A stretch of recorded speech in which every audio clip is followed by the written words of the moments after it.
Salut à toi, c'est Hermès, ton moniteur auto-école, enseignant de la conduite et de la sécurité routière. Aujourd'hui, je te propose un examen complet du code de la route, commenté et corrigé. Allez, on perd pas de temps, on commence tout de suite.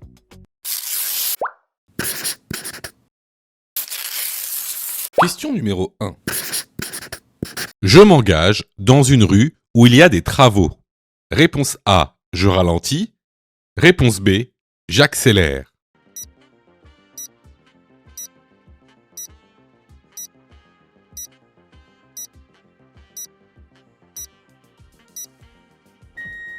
Alors, ici, comme tu peux le remarquer sur la photo, il y a plusieurs choses à voir.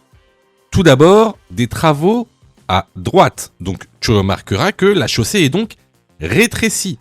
En plus, cette chaussée est une double sens cyclable. C'est-à-dire qu'on a une voie cyclable en sens inverse, comme tu peux le voir ici. Donc, dans cette situation, je ralentis lorsque je m'engage dans cette rue. La bonne réponse est la réponse A. Question numéro 2. Cet automobiliste est autorisé à stationner sur le passage piéton. Oui, réponse A, non, réponse B.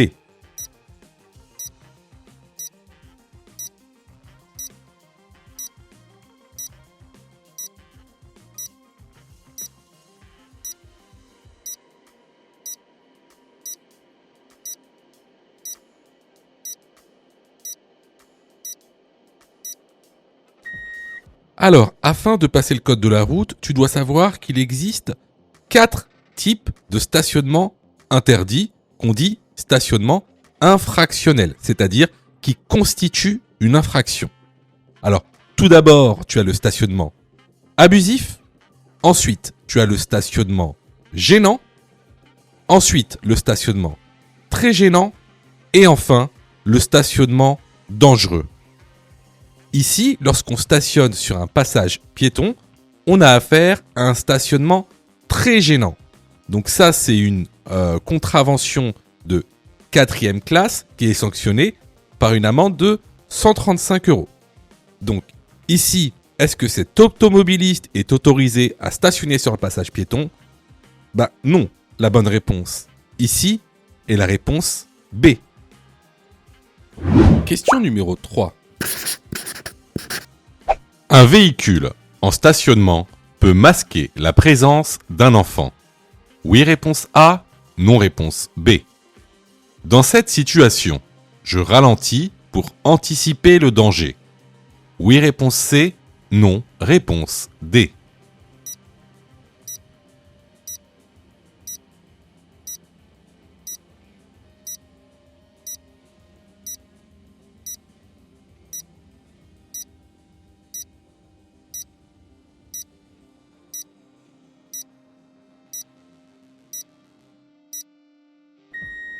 Alors, comme tu le vois ici, les enfants sont généralement de petite taille.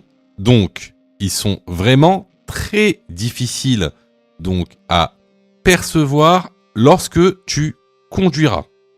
Alors, bien évidemment, lorsque tu t'approcheras d'un passage piéton, tu devras également ralentir justement pour anticiper le danger au cas où un enfant serait devant un véhicule et donc masqué par ce véhicule. Donc ici, les bonnes réponses vont être les réponses A et C. Question numéro 4. À bord d'un véhicule, porter sa ceinture de sécurité est obligatoire. Oui, réponse A, non, réponse B. J'encours une amende si je ne la porte pas. Oui, réponse C, non, réponse D.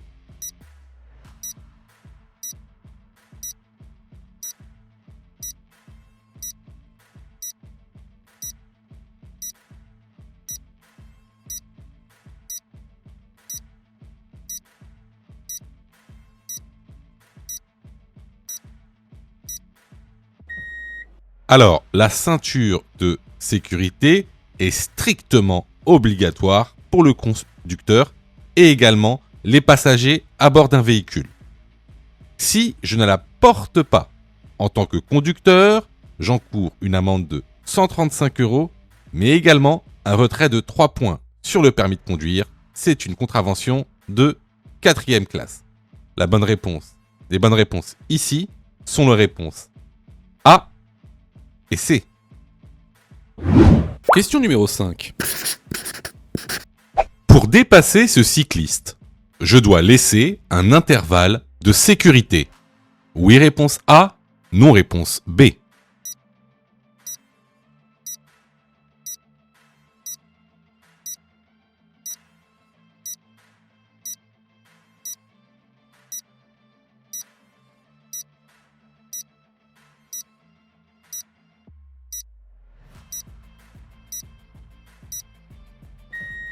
Alors, cette question, elle est super importante car tu as 95% de chances de tomber dessus lors de l'examen officiel.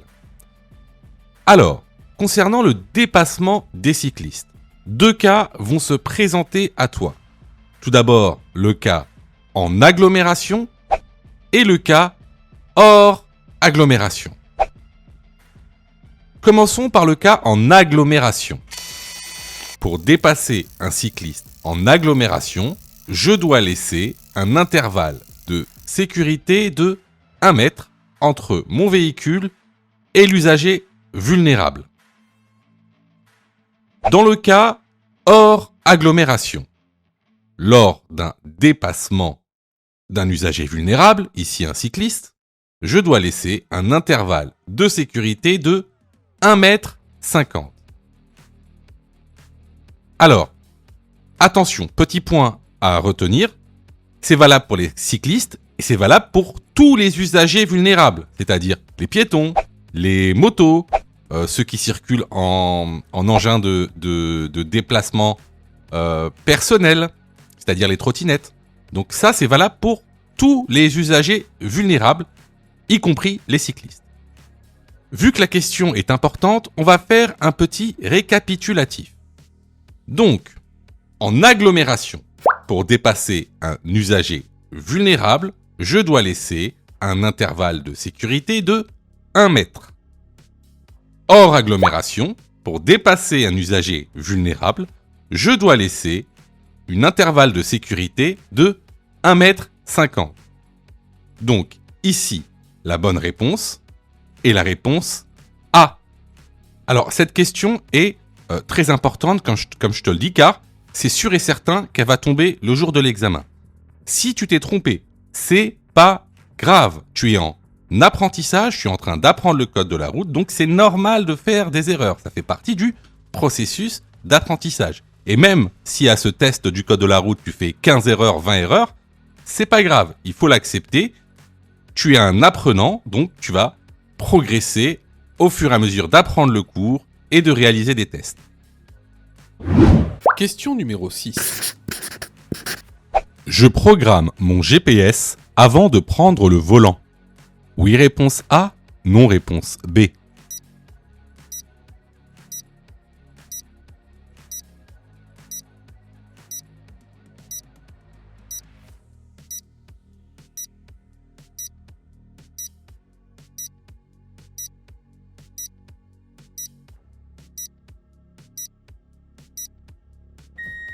Alors, effectivement, avant de conduire, vous devez programmer votre GPS. Pourquoi ? Parce que ça vous évitera de le programmer durant la conduite. Car si vous le programmez durant la conduite, ça va avoir plusieurs conséquences, dont la principale, c'est une baisse de la vigilance et donc l'augmentation du taux d'accident.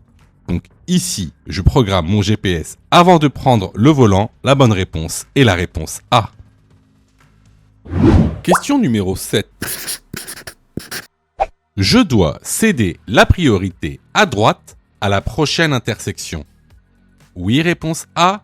Non, réponse B.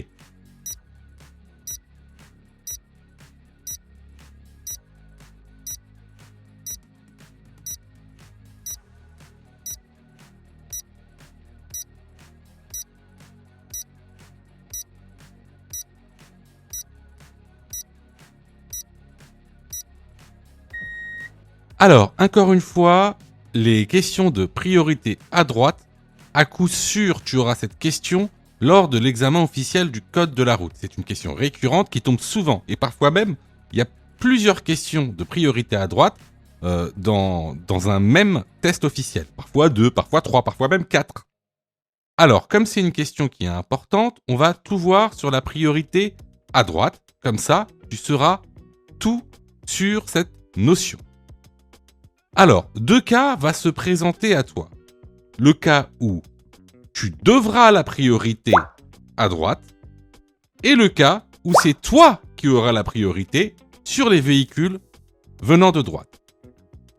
Alors, tout d'abord, parlons des cas où tu devras céder la priorité à droite. Le premier cas, c'est quand tu abordes une intersection sans aucune signalisation. Il y a zéro signalisation. Donc, s'il n'y a pas de signalisation, c'est le véhicule qui est à ta droite qui est au prioritaire et tu devras donc lui céder la priorité à droite. Le deuxième cas, c'est s'il y a ce panneau, ce fameux panneau. Ce panneau indique que tu dois céder la priorité au véhicule venant de droite. Donc là, on vient de voir la part où tu n'as pas la priorité. Voyons donc maintenant quand est-ce que tu as la priorité. Alors, plusieurs cas existent. On va aborder les 3 principaux. Alors, tout d'abord, si tu rencontres ce panneau t'indique que c'est toi qui es au prioritaire seulement à la prochaine intersection. Ensuite, si tu rencontres ce panneau, c'est un panneau de priorité qui t'indique que tu es prioritaire à toutes les intersections que tu vas rencontrer. Et ensuite, il y a un troisième cas très important et que vous oubliez souvent. Le troisième cas où tu es prioritaire, c'est le cas où un véhicule sort d'une voie privée. Alors, une voie privée, c'est un appartement, c'est une maison, c'est un immeuble, c'est le parking d'un centre commercial, c'est un commerce. Voilà. Si un véhicule sort d'une voie privée, tu n'as pas à lui céder la priorité, même s'il vient de droite. Pourquoi ? Parce qu'il n'est pas dans la rue, il est dans un endroit privé. Et en général, comment savoir qu'un véhicule sort d'une voie privée ? En regardant le trottoir. S'il y a un bateau, ça c'est ce qu'on appelle un bateau, c'est-à-dire un affaissement de trottoir. Alors on appelle ça un bateau parce que ça a la forme d'un bateau vu de profil. Si tu vois qu'il y a un bateau sur le trottoir, ça veut dire que c'est une voie privée et donc tu n'as pas à céder le passage à un véhicule qui sort d'une voie privée. Alors, vu que c'est une question importante, on va faire aussi un petit récapitulatif. Tout d'abord, les cas où tu dois céder la priorité. Tu dois céder la priorité si tu abordes une intersection sans aucune signalisation ou alors si tu as le panneau priorité à droite. Concernant les cas où tu as la priorité, on a 3 cas. Tout d'abord, le cas où si tu vois ce panneau qui t'indique que tu es prioritaire à la prochaine intersection, si tu rencontres ce panneau qui indique que tu es prioritaire à toutes les intersections que tu vas rencontrer, ou alors si un véhicule sort d'une voie privée. Donc ici, pour répondre à la question, je dois céder la priorité à droite à la prochaine intersection. Oui. Pourquoi ? Tout simplement parce que on a le panneau priorité à droite. Et d'ailleurs, c'est même marqué juste en dessous. C'est même marqué priorité à droite. Alors, c'est pas tout le temps marqué. Là, c'est marqué dans ce cas-là. Donc, ici, la bonne réponse est la réponse A. Question numéro 8. Je suis dans l'obligation de tourner à droite à la prochaine intersection. Oui, réponse A. Non, réponse B.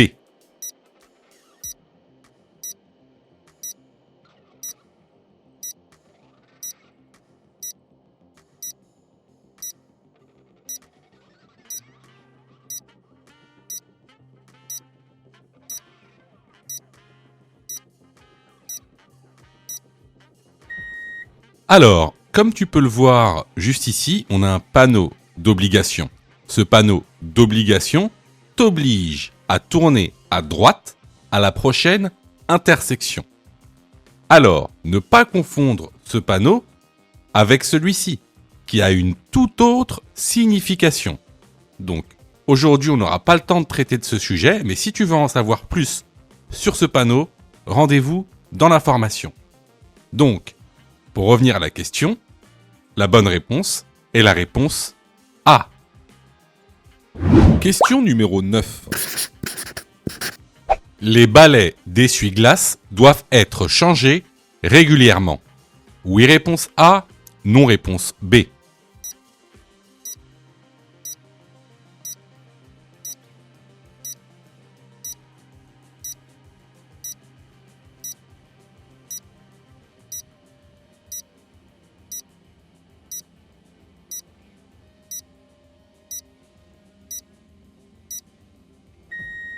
Alors, effectivement, tes balais d'essuie-glace doivent être changés régulièrement.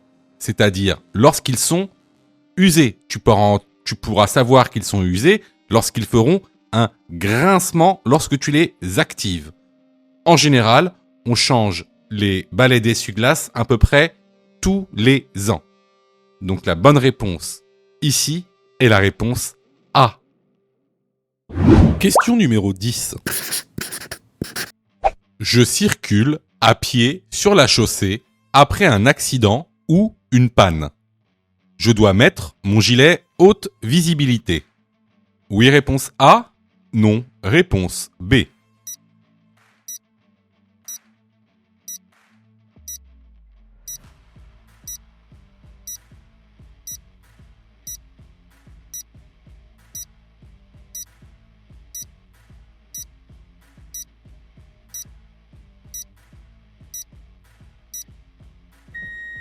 Alors, peu importe la raison pour laquelle tu dois marcher sur la chaussée, que ce soit une panne ou un accident, tu es dans l'obligation de porter ton gilet haute visibilité. Dans le cas contraire, c'est une contravention de 4e classe et 135 € d'amende. Donc ici, la bonne réponse est la réponse A. Question numéro 11. La prochaine aire d'autoroute est équipée d'une station essence, oui réponse A, non réponse B, d'un hôtel, oui réponse C, non réponse D.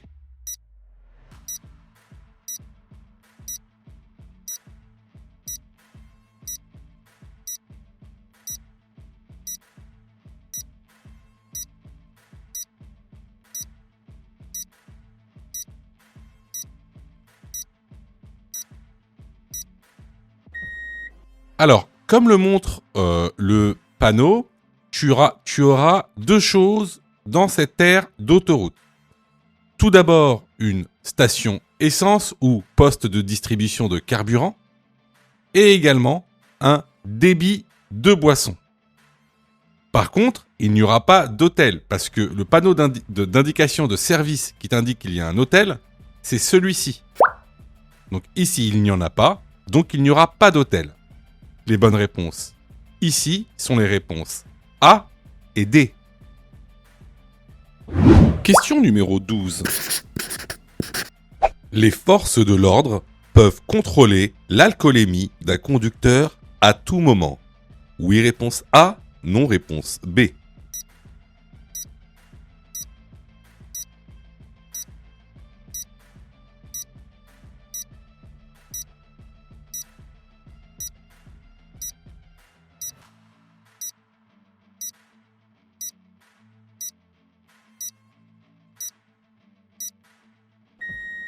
Alors, cette question elle est très intéressante parce que beaucoup d'entre vous pensent qu'il faut une raison pour la police afin de réaliser un dépistage d'alcoolémie. Eh bien non, ils peuvent réaliser un dépistage d'alcoolémie ou de stupéfiants à tout moment, quand bon leur semble. Alors, par contre, ce qu'il faut savoir, c'est qu'il y a des situations où ils sont obligés d'effectuer un test d'alcoolémie ou de stupéfiants. c'est lorsqu'il y a un accident avec dommage corporel. Donc ici, pour répondre à la question, est-ce que les forces de l'ordre peuvent contrôler l'alcoolémie d'un conducteur à tout moment? La bonne réponse est la réponse A.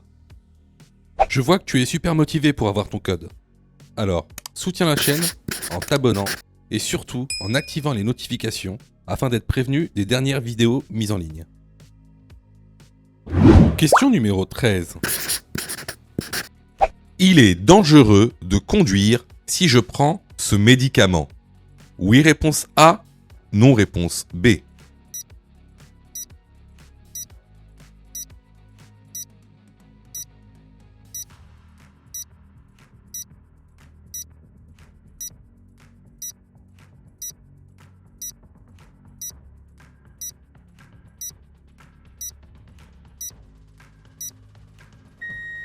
Alors, vous remarquerez qu'au dos des médicaments, il y a des pictogrammes de différentes couleurs qui émettent des recommandations quant à la conduite.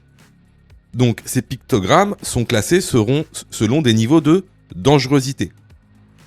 Vous avez tout d'abord le pictogramme de niveau 1 qui est jaune et qui nous indique d'être prudent à la conduite. Vous avez ensuite le pictogramme de niveau 2 qui est orange, qui également nous recommande d'être prudent, mais surtout, il nous recommande de ne pas conduire sans avoir pris l'avis d'un médecin. Ensuite, vous avez le pictogramme de niveau 3, qui lui nous recommande de ne pas conduire du tout. Et, pour reprendre la conduite, de demander l'avis d'un médecin. Donc ici, comme on peut le voir sur la photo, on est sur un pictogramme de niveau 3. Donc effectivement, ici, il est dangereux de conduire si je prends ce médicament. La bonne réponse est la réponse A. Question numéro 14. Une femme enceinte, réponse A, est dans l'obligation de porter sa ceinture de sécurité. Réponse B, est autorisée à retirer sa ceinture de sécurité.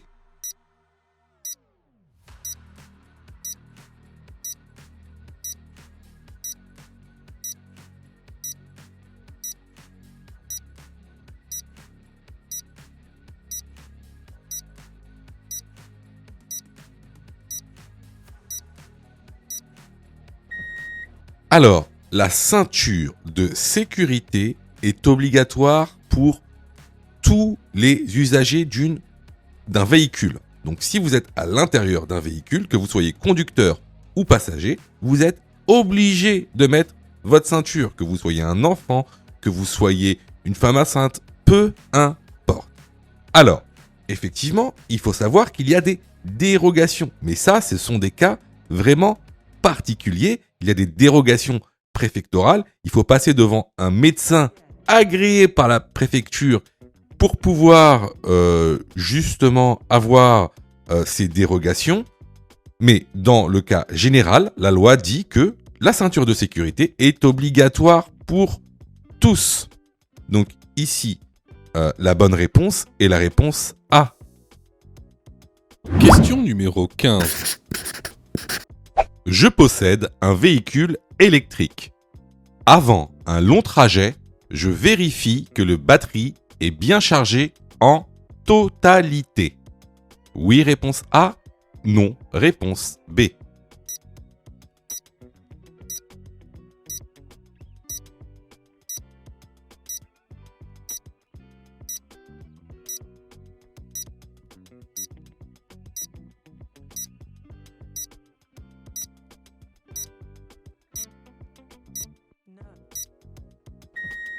Alors, cette question, elle a l'air un peu idiote, un peu stupide.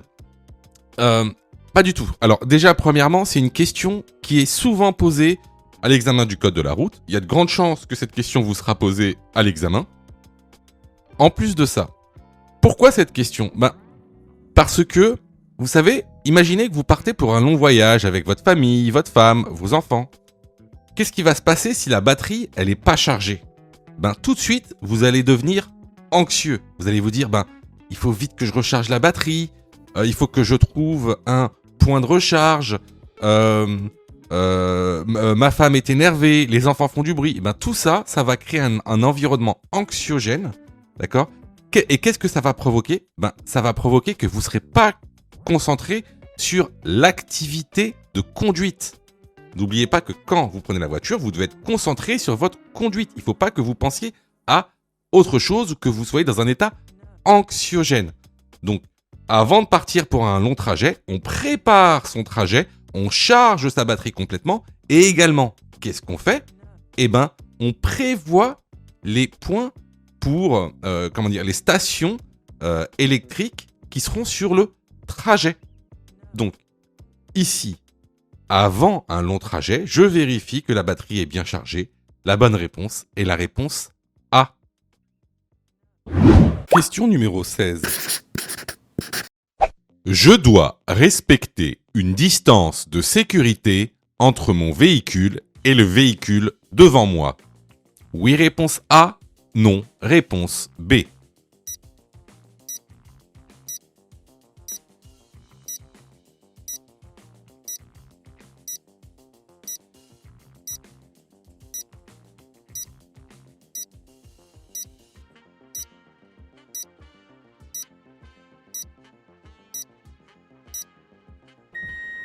Alors, ici encore une fois une question très importante car c'est un sujet qui tombe régulièrement lors de l'examen. Ici, on va parler de distance de sécurité. Alors, c'est quoi la distance de sécurité? La distance de sécurité, c'est la distance réglementaire qui te sépare d'un autre véhicule. Elle correspond à la distance parcourue par ton véhicule pendant 2 secondes.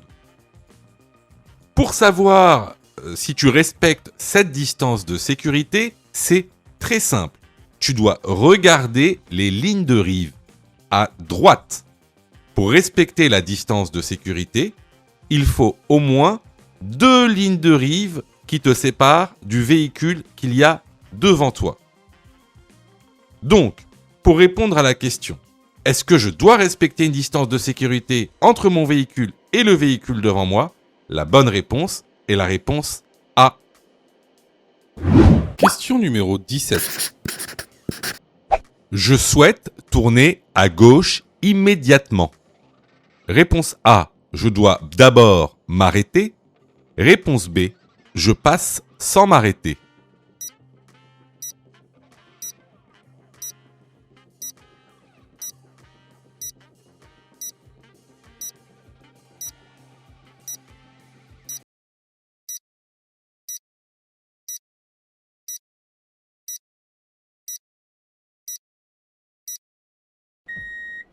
Alors ici, on souhaite tourner à gauche. Seulement, si tu vois bien, à gauche, on a un passage piéton, en plus qui est régulé par une signalisation lumineuse. Regarde ici, on a la signalisation lumineuse vert, c'est-à-dire que là, c'est au piéton de passer.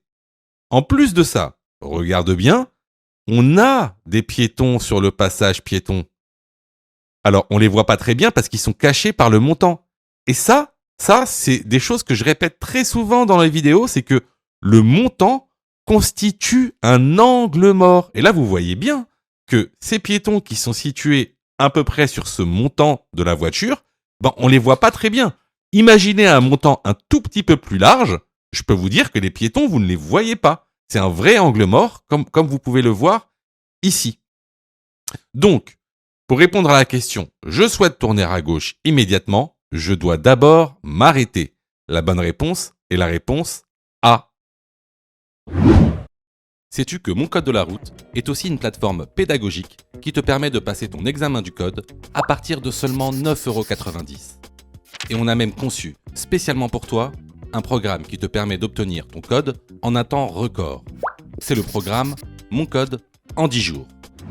Avec un calendrier de révision personnalisé, un contenu pédagogique par thème conforme à la nouvelle réforme, des nombreux tests d'examen blanc issus de l'examen officiel, accessibles sur smartphone, tablette et PC durant 1 an et en accès illimité. Et surtout, Cette formation est 100% remboursée en cas d'échec à l'examen. Alors, si tu souhaites obtenir ton code du premier coup sans te ruiner et sans risque, rejoins notre programme en cliquant sur le lien en description de la vidéo. Pour ça, tu as juste à cliquer sur le lien en description et à choisir ta formule. Question numéro 18. La rue est étroite et un camion arrive en sens inverse. Réponse A, je ralentis. Réponse B, je maintiens l'allure.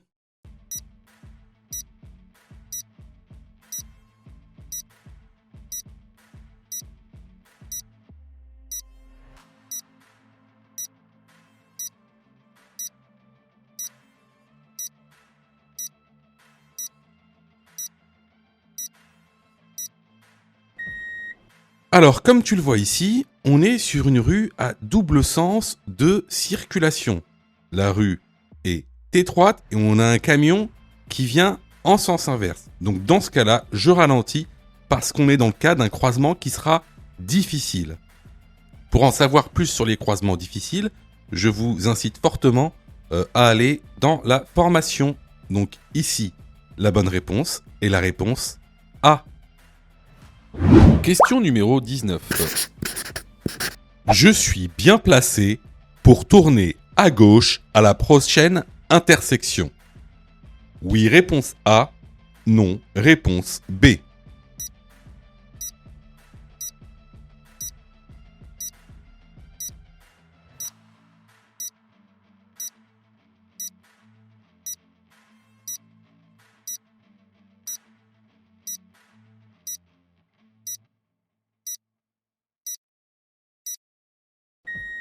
Alors, comme tu le vois ici, on est dans une voie qui est délimitée par des lignes épaisses discontinues. Donc, les lignes épaisses discontinues viennent matérialiser une voie réservée. Alors, des voies réservées, il y en a plusieurs. Ici, comment savoir quelle est cette zone réservée ? On regarde le marquage au sol.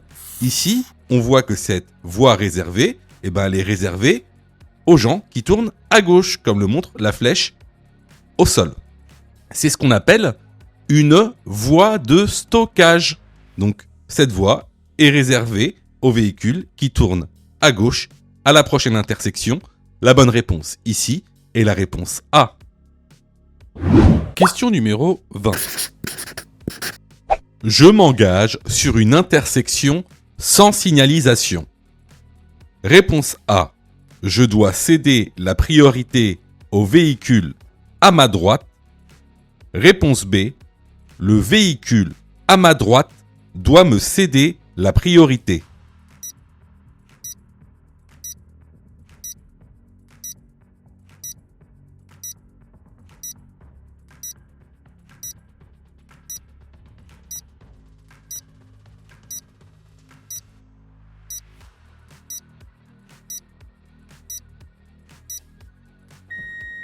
Alors, ici, on s'engage sur une intersection sans signalisation. Qu'est-ce que ça veut dire ? La règle, c'est la priorité à droite. Donc, ici, je dois céder la priorité au véhicule à ma droite.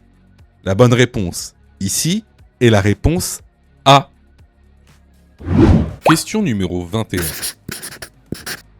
Hors agglomération. Je souhaite dépasser ce cycliste. Je dois laisser un intervalle de sécurité de réponse A 0,5 m, réponse B 1,5 m, réponse C 2 mètres.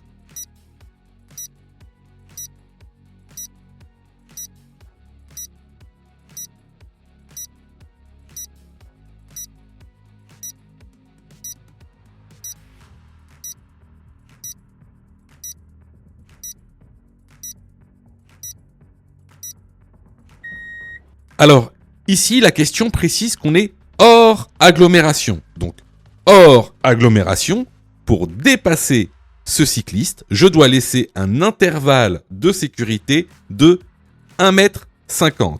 La bonne réponse ici est la réponse B. Question numéro 22. Ce véhicule est à l'arrêt. Il est en infraction. Oui, réponse A. Non, réponse B. Il encourt une amende. Oui, réponse C. Non, réponse D.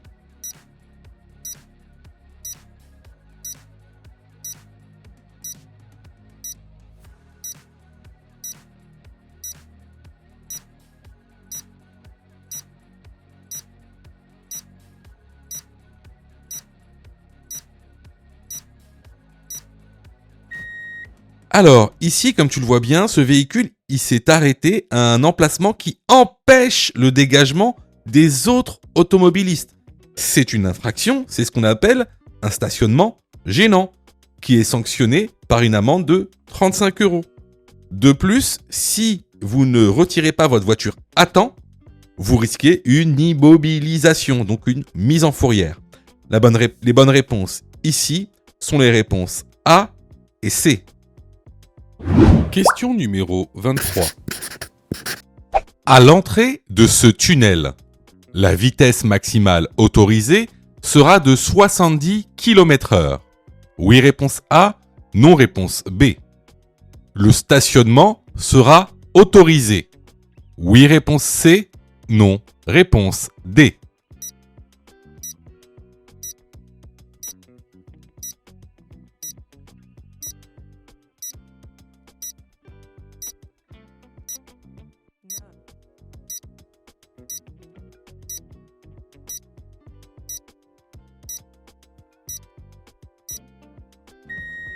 Alors, comme tu le vois, juste à droite, on a des panneaux de signalisation.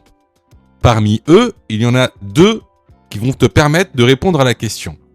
Tout d'abord, ce panneau de limitation de vitesse à 50 km/h qui signifie que à l'entrée du tunnel, donc juste après ce panneau, la vitesse maximale autorisée sera de 50 km/h et non de 70 km/h. Juste en dessous, tu as un panneau d'interdiction de stationnement et d'arrêt dans le tunnel. Donc, ici, la vitesse maximale autorisée sera de 50 km/h et le stationnement sera interdit. Les bonnes réponses ici sont les réponses B et D. Question numéro 24. La présentation du permis de conduire lors d'un contrôle de police est obligatoire. Oui, réponse A. Non, réponse B.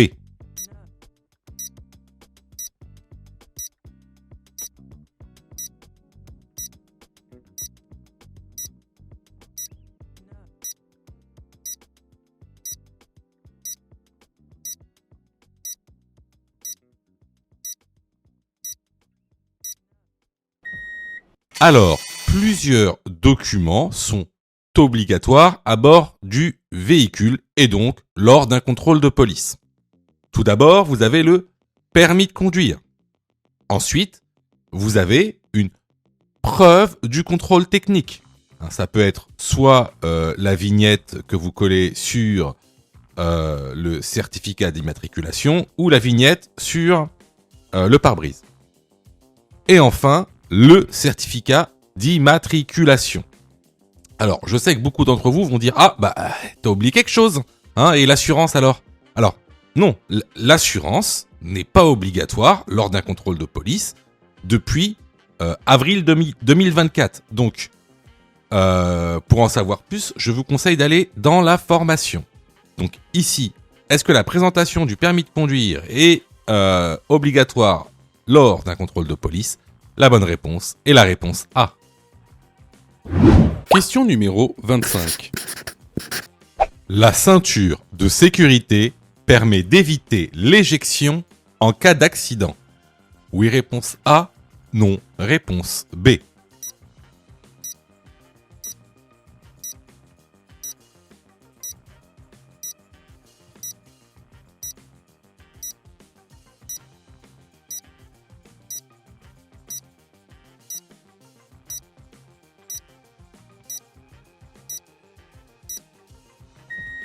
Eh bien, effectivement, la ceinture de sécurité, ça sert à ça. Ça sert à éviter que ton corps soit éjecté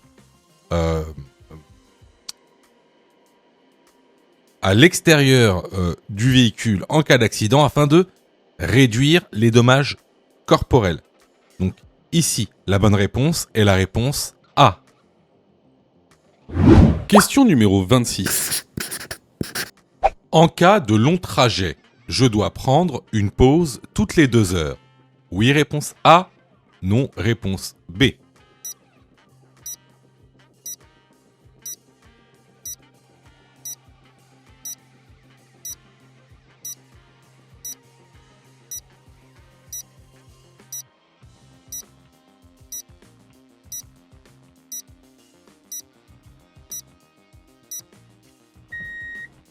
Alors, question très importante parce que c'est une question qui tombe souvent au code de la route. Donc, lors d'un long trajet, ou même tous les trajets qui excèdent 2 heures, tu dois prendre une pause d'environ 15 à 20 minutes minimum, toutes les 2 heures, afin de diminuer les effets de la fatigue. Donc, ici, la bonne réponse est la réponse A. Question numéro 27. La possession d'un gilet haute visibilité à bord du véhicule est réponse A, facultative, réponse B, obligatoire. En cas de non-possession du gilet haute visibilité, j'encours une amende. Oui, réponse C, non, réponse D.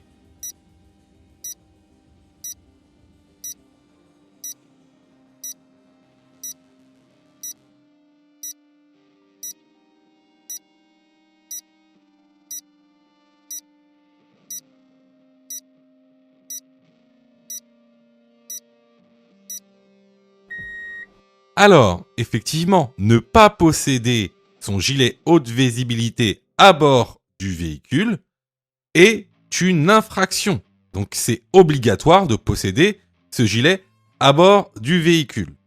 Alors, c'est quoi comme catégorie d'infraction? C'est une contravention de première classe qui est sanctionnée par une amende de 11 €. Donc, les bonnes réponses ici sont les réponses B et C. Question numéro 28. Ce panneau indique un passage piéton. Oui, réponse A. Non, réponse B.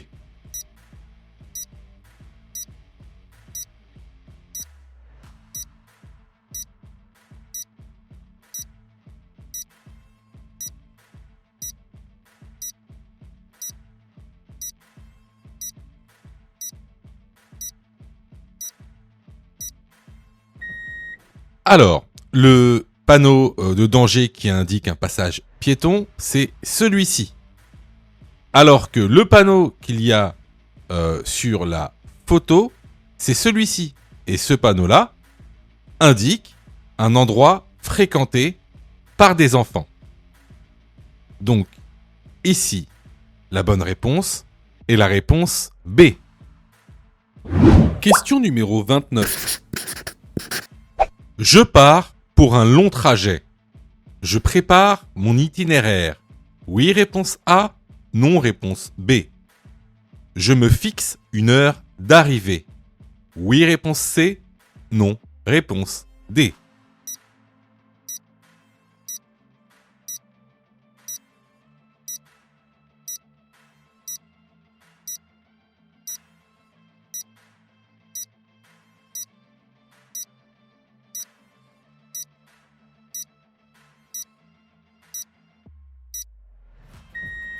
Alors, encore une fois, une question qui est souvent posée lors des examens du code de la route. Alors, écoutez bien. Lors d'un long trajet, il faut toujours préparer son itinéraire et ne jamais se fixer d'heure d'arrivée. Il ne faut pas se fixer d'heure d'arrivée. Pourquoi ? Encore une fois, parce que ça va créer de l'anxiété, de l'énervement qui vont accroître les effets de fatigue et donc augmenter les risques d'accident. Donc ici, les bonnes réponses vont être les réponses A et D. Question numéro 30. Je vérifie la pression des pneus régulièrement. Oui, réponse A. Non, réponse B.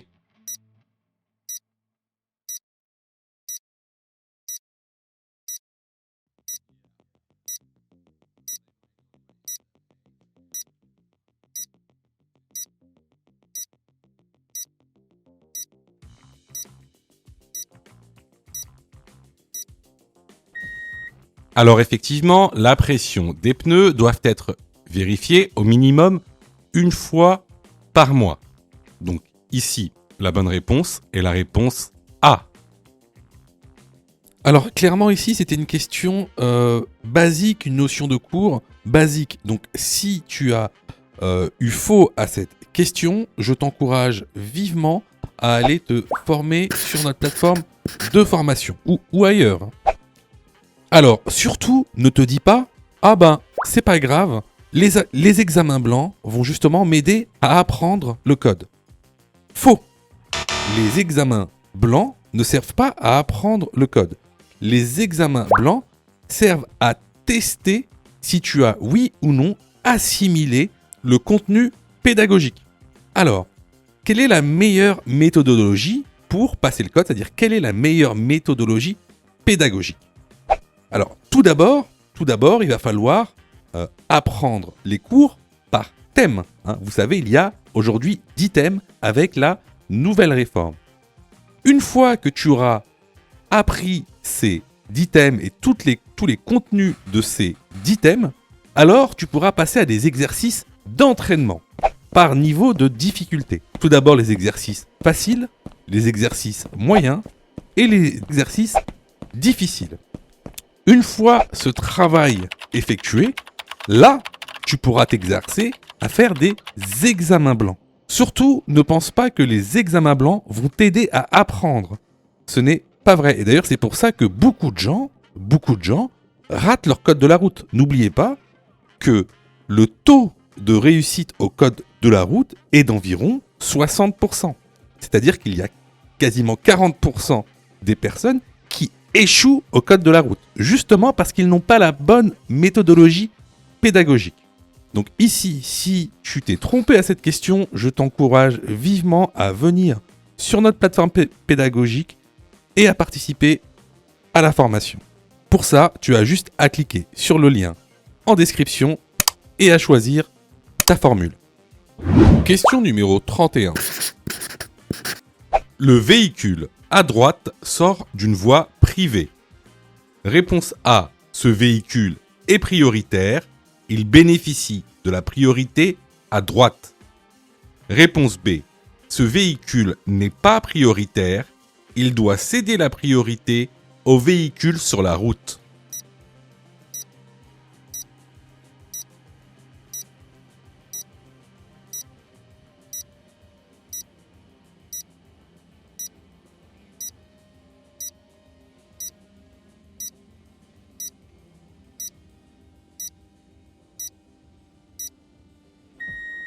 Alors, ici, on a un véhicule qui sort d'une voie privée. Donc, il n'a pas la priorité à droite. Parce qu'il sort d'une voie privée. Il n'est pas sur la route.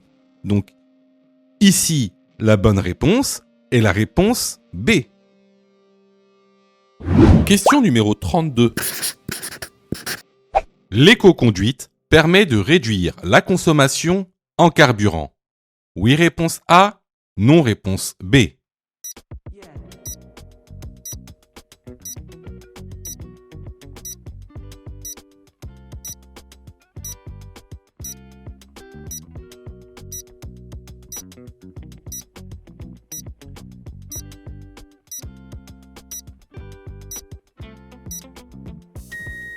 Alors, tout d'abord, l'éco-conduite, c'est quoi?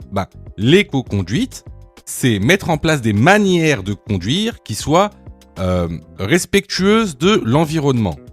Alors, ça se réduit à quoi? Ça se réduit à des manières de conduire. Par exemple, alléger le véhicule, préparer son itinéraire, vérifier la pression des pneus, rouler moins vite, limiter la climatisation. Voilà, c'est comment est-ce que tu conduis? Quels sont ton comportement de conduite et tes habitudes de conduite? Donc effectivement, l'éco-conduite va permettre de réduire la consommation en carburant. La bonne réponse ici est la réponse A. Question numéro 33. Dans cette situation, je peux rouler. Réponse A, en feu de route. Réponse B, en feu de croisement.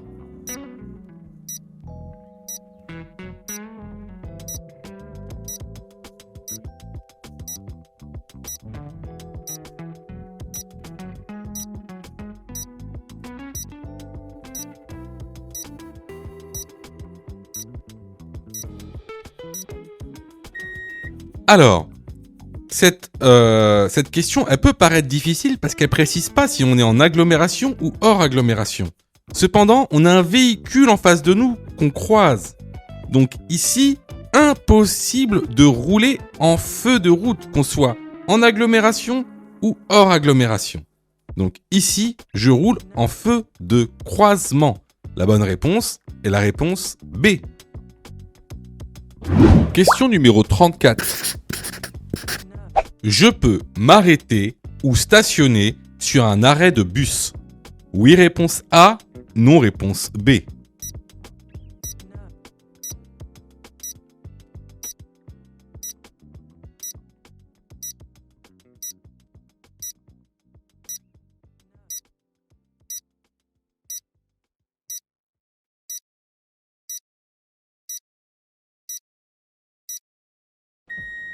Alors, cette question, elle a l'air bête, mais il y a beaucoup de gens, par exemple, qui pensent qu'on peut s'arrêter sur un arrêt de bus quelques secondes, prendre quelqu'un. Non, on n'a même pas le droit de s'arrêter. Bon, on n'a pas le droit de stationner, ça c'est évident, mais on n'a même pas le droit de s'arrêter quelques secondes. C'est une contravention. Donc, ici, la bonne réponse est la réponse B. Question numéro 35. Je suis bien placé pour tourner à gauche. Oui, réponse A. Non, réponse B.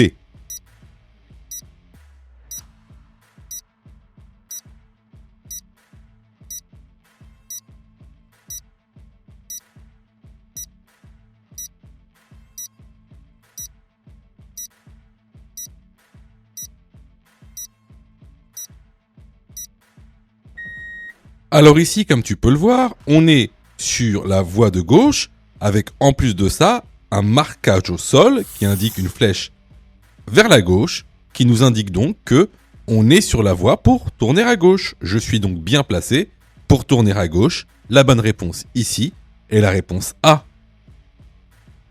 Les vidéos sont totalement gratuites, donc abonne-toi pour aider la chaîne et surtout, active les notifications pour être prévenu des dernières vidéos et avoir ton code beaucoup plus rapidement. Question numéro 36. La consommation de stupéfiants augmente le risque d'accident. Oui, réponse A. Non, réponse B.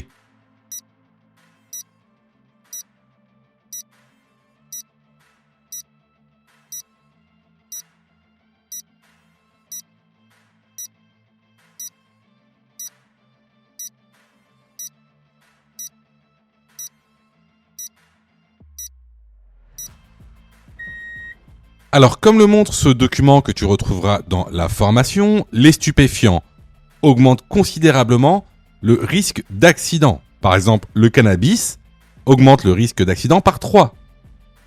Tout ce qui est opiacé, c'est-à-dire cocaïne, va augmenter le risque d'accident par 10. Tout ce qui est amphétamine va multiplier les risques d'accident par 30. Donc, pour répondre à la question, la consommation de stupéfiants augmente le risque d'accident. La bonne réponse est la réponse A. Question numéro 37. Ma distance de sécurité avec le véhicule devant moi est respectée. Oui, réponse A. Non, réponse B.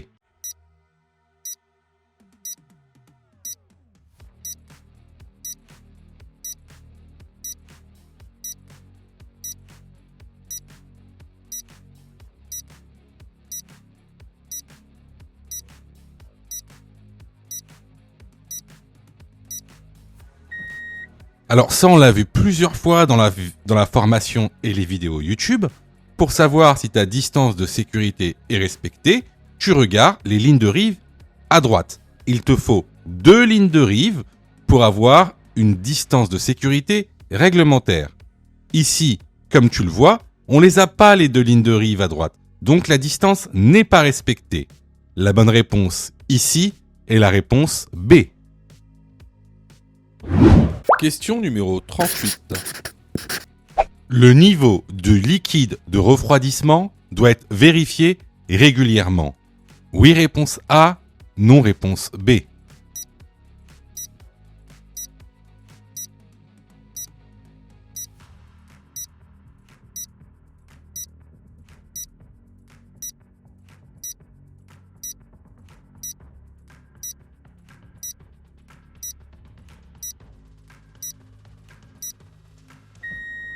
Alors, le liquide de refroidissement est le liquide le plus important d'un véhicule parce que c'est celui qui refroidit le moteur. Donc, tu dois le vérifier régulièrement et pour savoir s'il y a la bonne quantité, c'est comme sur la photo. Le liquide doit être situé entre le repère maximal et le repère minimal.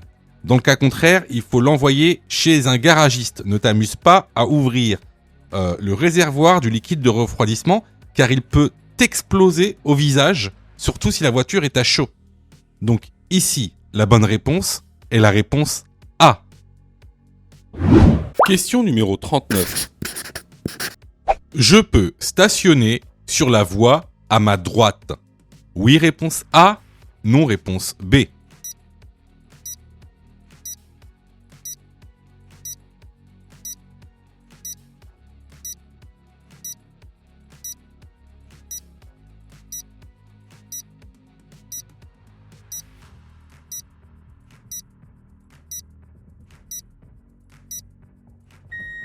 Alors, comme tu le vois ici, la voie à droite est séparée par une ligne épaisse discontinue qui matérialise donc une voie réservée. C'est une voie réservée, donc ce n'est pas la tienne. Tu n'as pas le droit de stationner, ni même de t'arrêter sur cette voie. La bonne réponse ici est la réponse B. Question numéro 40. Ce panneau indique une interdiction de dépasser pour les poids lourds. Oui, réponse A. Non, réponse B.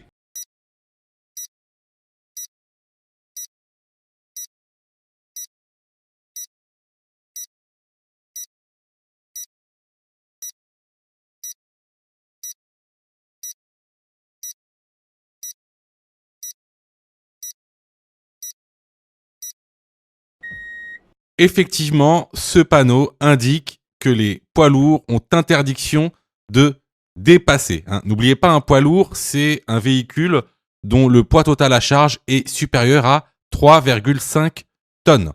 Donc la bonne réponse ici est la réponse A.